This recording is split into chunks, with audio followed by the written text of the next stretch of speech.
8:03 the time right now, and happening today. The St. Paul City Council will hold a public hearing about the city's unhoused. City leaders will hear from residents about plans to start shutting down those homeless encampments starting tomorrow.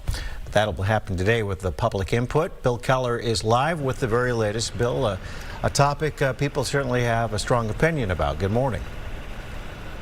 Good morning, guys. Yeah, well, it is estimated there are about 200 people living in several encampments across the city of St. Paul, encampments that are now slated for closure.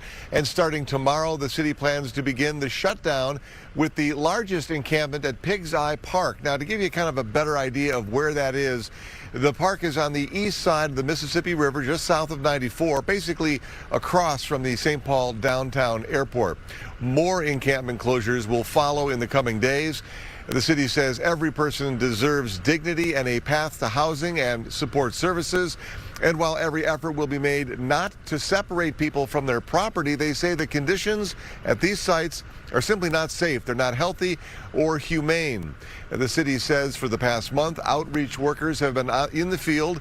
They have been helping and working with residents, trying to find more stable housing. But many are pushing back, including those living in the encampments.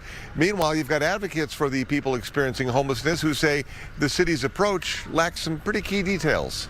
There's a lot of scrambling happening because there was no coordination with the city, which is probably the biggest problem.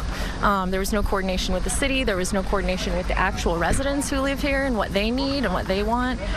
So what you're actually seeing a lot more here is just regular community members coming in and trying to help as best we can, support the residents and whatever they ask for. It's very important that we're centering them and their needs.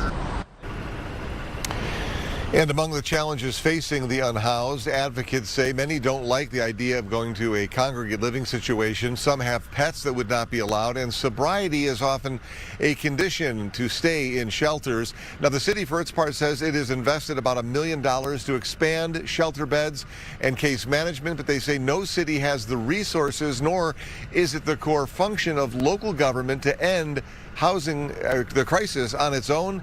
Today's public hearing, though, is set for noon at the City Hall here in St. Paul. Back to you guys. All right. We'll keep an eye on it. Bill, thank you. Thanks, Bill.